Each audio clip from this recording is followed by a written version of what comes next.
Good morning, কেমন আছেন? আমি শুভশ্রী আবার চলে এলাম আরেকটা বাংলা ব্লগ নিয়ে আমার চ্যানেল প্রবাসে বাঙালিতে। আজ রবিবার, আর এই রবিবারটা স্প্রিং ব্রেকের শেষ রবিবার। কাল থেকেই সবার স্কুল খুলে যাবে। আরও বড় মজার ব্যাপার কি জানেন? কাল থেকে আমি আবার চাকরিতে জয়েন করছি। তার মানে ঘরটা একটু এলোমেলো, একটু অগুছলো, একটু ঘরের প্রতি নজর কম থাকবে। যাই হোক, সেই সব কাজগুলো পুষিয়ে নেব আজকের দিনে। এতদিন ছুটি ছিল বলে বাচ্চারা আর আমরা সবাই একটু রিল্যাক্সড মুডে ছিলাম।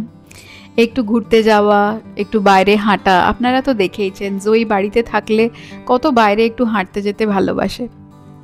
কিন্তু স্কুল খুলে গেলে জানেন পুরো দিনটাই যেন বুকড হয়ে যায়। সকাল 8টার সময় সানভি বেরোয়, তারপরে আমি অ্যারাউন্ড 8টা সাড়ে 8টার সময় বাড়ির থেকে বেরোই জয়ীকে নিয়ে, আর দ্রোনা এর মধ্যে অফিস পৌঁছে যায়। আর সবাই একসাথে আমরা অ্যারাউন্ড 6টার সময় বাড়ি ফিরি।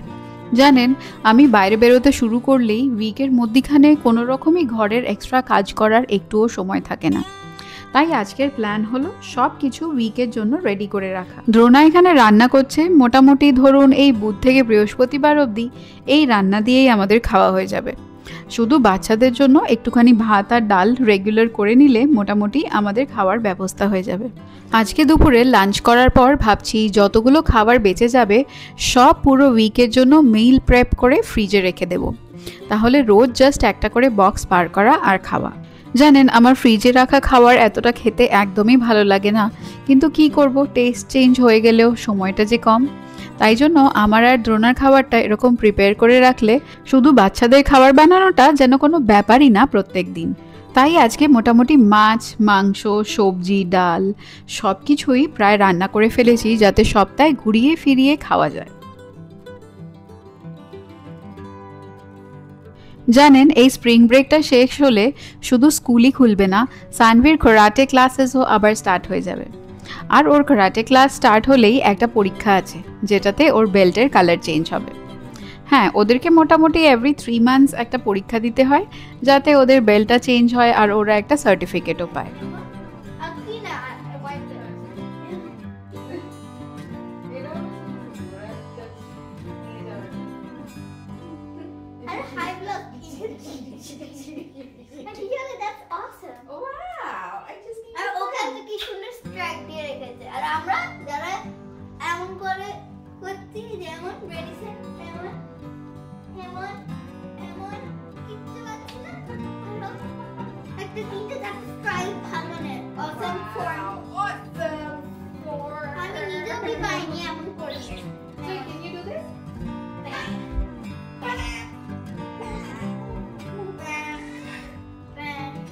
রবিবারটাও শেষের পথে, মানে জোর তোর লাগিয়ে একদম কালকের প্রিপারেশন শুরু। চলুন তাহলে ঝটপট সব জিনিসগুলো গুছিয়ে নেওয়া যাক। কালকে সানভির আর জয়ীর স্কুলে অনেক কিছু জিনিস পাঠাতে হবে।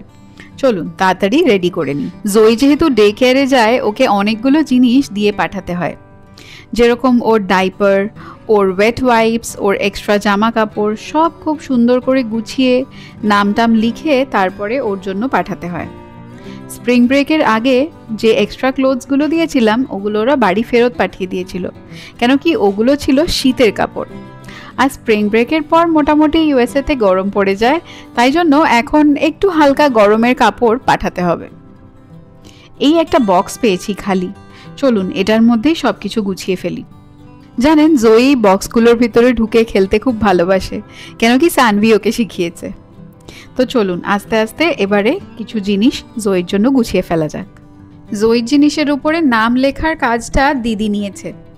দিদির এসব করতে খুবই ভালো লাগে ছোট্ট বোনের জন্য, তাই আমারও একটু কাজ হালকা হয়ে গেল যখন ওরা দুজনে মিলে বসে বসে করছে।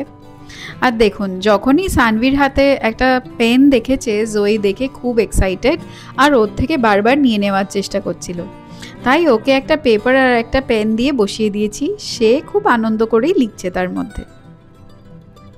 মোটামুটি এরকম দুটো জিপলক ব্যাগের মধ্যে 2 সেট জামা কাপড়, যার মধ্যে জামা, একটা প্যান্ট, তার 1 সেট মোজা, সব কিছু এরকম দুটো জিপলক ব্যাগে করে 2 সেট জামা কাপড় স্কুলে দিয়ে দিতে হয়। ধরুন অনেক সময় বাচ্চারা জামা কাপড় ভিজিয়ে ফেলে বা নোংরা হয়ে যায়, তখন ওরা স্কুলে চেঞ্জ করে দেয় আর নোংরাটা ফেরত পাঠিয়ে দেয়। জামার ওপর নাম লেখাটা সবসময় পসিবল হয় না, তাই জন্য ওরা বলে জিপলক ব্যাগের উপরে নাম লিখে দিলেই হবে। আর ডাইপার, ওয়েট ওয়াইপস যাই পাঠাই সবের মধ্যেই ওদের নাম লেখা থাকে। জানেন, প্রত্যেক দিন দুপুরবেলা জয়রা লাঞ্চের পরে স্কুলেই ঘুমায়। ওদের কি সুন্দর ছোট্ট ছোট্ট ম্যাট আছে, যেই ম্যাটগুলো ওদের ক্লাসরুমে পেতে দেওয়া হয় ঠিক ঘুমের আগে। আর সেগুলোর ওপরে ওদের বাড়ির থেকে একটা ক্রিব শিট নিয়ে যাওয়া হয়, একটা গায়ে ঢাকা দেওয়ার ব্ল্যাঙ্কেট নিয়ে যাওয়া হয়। সেই সবগুলো ওরা পেতে তারপরে বাচ্চাদেরকে ঘুম পাড়ায়। জানেন, প্রথম প্রথম আমি দেখে খুব অবাক হয়ে গেছিলাম যে প্রত্যেকটা বাচ্চা একই টাইমে কি করে ঘুমাবে। বাট দেখলাম পুরোটাই অভ্যাসের ব্যাপার। প্রথম এক সপ্তাহ একটু অসুবিধা হলেও তারপর সব বাচ্চারা একসাথে কিন্তু রুটিনে চলে আসে। জানেন, আমি মাঝে মাঝে ভাবি যে একটা বাচ্চাকে মানুষ করা কত ডিফিকাল্ট হয়, আর স্পেশালি ঘুম পাড়ানোটা আমার কাছে একটা বিশাল বড় চ্যালেঞ্জ। বাট যখন ডে কেয়ারে টিচারদের দেখি যে একসাথে 5-6টা বাচ্চা সামলাচ্ছে, তখন দেখে মনে হয় ব্যাপারটা কতটা ইজি, কতটা সাধারণ। আর বাচ্চারাও ঠিক তাদের কথা মানছে, তাদের ঠিক যেটা যেটা বলছে সেই কাজগুলো করছে। মানে ব্যাপারটা আমাকে পুরোপুরি অবাক করে দেয়। এখন আমি প্রি স্কুলের টিচার, আর সেখানে 10টা বাচ্চা আছে। সেই 10টা বাচ্চা একসাথে খাবার খায়, একসাথে পড়াশোনা করে, আবার একসাথে দুপুরবেলা ঘুমোয়। মাঝে মাঝে ভাবলে ব্যাপারটা সত্যিই খুব মজার মনে হয়। জয়ের স্কুলের সব জিনিস গোছানো শেষ, এবার পালা হলো ঘরের জামা কাপড়গুলো গুছিয়ে রাখা। অ্যাকচুয়ালি যদি আজকেই সব কিছু গুছিয়ে টুছিয়ে রেখে দিই ঠিক জায়গা মতো, তাহলে সারা সপ্তাহ আর কোনো অসুবিধা হয় না। সবাই না হলে জিজ্ঞাসা করতে থাকে এইটা কোথায় রেখেছি, ওটা কোথায় রেখেছি। জানেন, আমার আর একটা সমস্যা হলো জামা কাপড়। এত জামা কাপড়, স্পেশালি ঘরের জামা কাপড় এত বেশি বেরোয় যে 2টো ওয়াশিং মেশিনে আমাদেরকে একসাথে ধুতে হয় আর একসাথে শুকোতে হয়। এত জামা কাপড় কিন্তু অ্যাসেম্বল করাটাও একটা বিশাল বড় ব্যাপার। আমি জানি আপনাদের মধ্যে অনেকেরই এই প্রবলেমটা নিশ্চয়ই হবে। আমার আর একটা প্রবলেম হচ্ছে, আমি যে কোনো ভালো জামা কাপড় বাতিল করে সেটাকে ফেলে দিতে পারি না। সেটা তখন চেঞ্জ হয়ে যায় বাড়িতে পরার জন্য। মানে বুঝতে পারছেন কত বাড়িতে পরার জামা কাপড় হয়ে যায়। আরও একটা ঘটনা হচ্ছে, যেহেতু এখানে আমাদের ঘরে ওয়াশিং মেশিন নেই, তাই জন্য 7 থেকে 8 দিনের মতো আমার কাছে জামা কাপড় রেডি রাখতে হয়। আর বাচ্চাদের তো দিনে একটা ছেড়ে 2-3টে জামা কাপড় লেগেই থাকে। এই উইকটা কিন্তু বেশ মজার হবে। স্কুল খুললেই পুরো সপ্তাহটা টিচার অ্যাপ্রিসিয়েশন উইক আমেরিকায় সেলিব্রেশন হয়। এটা আমেরিকায় আমার ফার্স্ট টিচার অ্যাপ্রিসিয়েশন উইক হবে, তাই জন্য আমিও খুব এক্সাইটেড। সানভিও নিজের টিচারের জন্য গিফট কিনে নিয়ে এসছে। এটা জানেন, ইন্ডিয়ার মতো শুধু একদিন টিচার্স ডে হিসাবে সেলিব্রেট হয় না, পুরো একটা গোটা সপ্তাহ টিচার অ্যাপ্রিসিয়েশন উইক হিসাবে সেলিব্রেট করা হয়।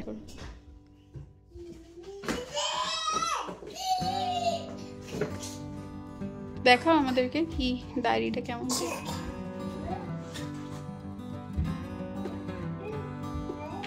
পেনটাও সুন্দর না, কি সুন্দর কালার। টিচারের নাম লিখবে ব্যাগে, লিখেছ? যাক, আজকের দিনটা খুব আনন্দ করেই কাটলো আপনাদের সবার সাথে। হোপফুলি আপনাদের উইকটাও খুব ভালো কাটবে। আমরা সবাই খুব এক্সাইটেড একটা নতুন সপ্তাহ শুরু করতে। আজকে তাহলে এই পর্যন্তই, দেখা হবে আপনার সাথে আবার পরের ভ্লগে। ভালো থাকবেন, সুস্থ থাকবেন।